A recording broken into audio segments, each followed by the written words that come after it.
What's up with it? To all the Bulls fans and fanettes. There's a word in that, fanettes. Copyright. So, I was watching a podcast today, and they was talking about the Bulls, and they was talking bad. I think they was saying a lot of people feel like we're going to end up under the 27 win total. And I'm just confused. Like, who joined the East that we don't know about? Like, I mean, I know Dwight Howard went to the Wizards, Kawhi's with, the Raptors. But who else joined the East that we don't know about? I think the Milwaukee Bucks got weaker, and like the rest, like the Hornets, they lost Dwight Howard. So I'm just confused about like who else is in the East that people feel like the Bulls can't beat on a night-to-night basis. That's gonna get them in the playoffs. Especially when we started the season last year, 3-20 something. I want to say we lost more than just 20, but 3-20 is enough. Let's say 3-20 for a team to do that and still end up winning 27 games. Like, I mean, even the entire 3-20 thing, that's all planned. You got to understand, that's all planned. You know what I mean? Chris Dunn missing games that he probably didn't have to miss. Zach LaVine being on a minute restriction, he probably didn't have to be on a minute restriction. But, why not be safe and, let the tanking process play out? So I think people were so confused by the tanking process that happened last year that I guess now they feel like that's just that team. They don't win games. But all you need to do is just look at the fact that they had to sit Chris Dunn and Zach LaVine down. Because either one of them playing would have resulted in more wins. You have to understand that. If they kept playing, they were going to win games. Just off their tenacity, talent, combined with the other little talent that we had on the team. Which is why I say to expect this team to win less than 35, 45 games.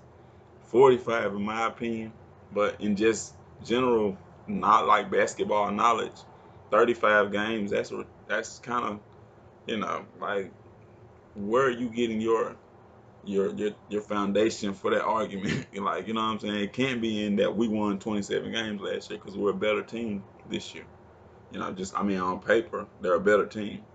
You know, and it's like the starting lineup that we had last year is basically gonna be what our bench is this year. You're gonna have Robin Lopez, Bobby Portis, either Chandler Hutchison or Denzel Valentine, then Justin Holiday and Antonio Blakely. Hopefully, I'm hoping that's who comes off the bench.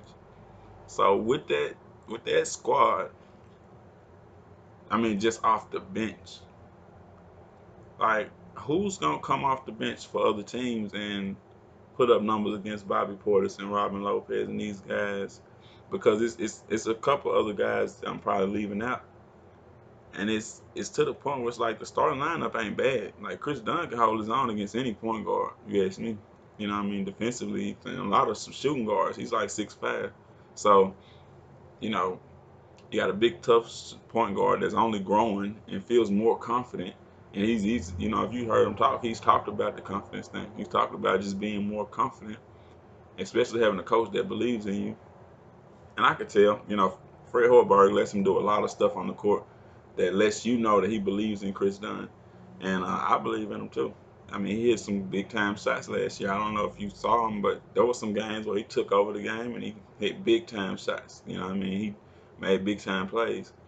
And that's a guy just trying to prove that he's not an NBA bust. You know what I mean? He's like literally trying to prove to people he's not an NBA bust because you got people everywhere saying, oh, you average 3 points a game.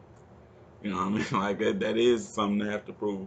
But then you got Zach LaVine who's proven that he can hit 40 points on you know what I mean, at any night. Coming off the screen, making his own shot, making shots for other people. He gets a real bad rap. And it's I don't know, he gets a real bad rap though. And to me it's just kinda like maybe they look at him like he's taking bad shots. They said that about Kobe Bryant early in his career. And I'm not saying he's Kobe, but he's a killer. I seen him. He's a killer.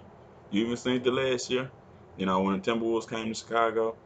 I know it's a small sample size, but a guy under 24, 20, like, how much of a sample size do you need before you can say maybe he just hasn't had a chance to do his thing? You know, maybe Andrew Wiggins shot a lot of bad shots during those games, you know what I mean? And I haven't seen them winning since he left. So, you know, you can say they went to the playoffs, but again, he's a young player surrounded by other young players.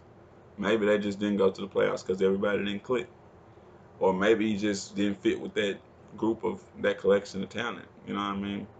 And apparently Jimmy Butler doesn't fit either. They still losing, right? Like they went to the playoffs and lost because they weren't really anything special, and they still won't be next year. Like, tell me when you think that team's gonna be special, minus a 40-point, 50-point scorer who can, you know, catch and shoot, who can drive, who can play a little point guard in reserve.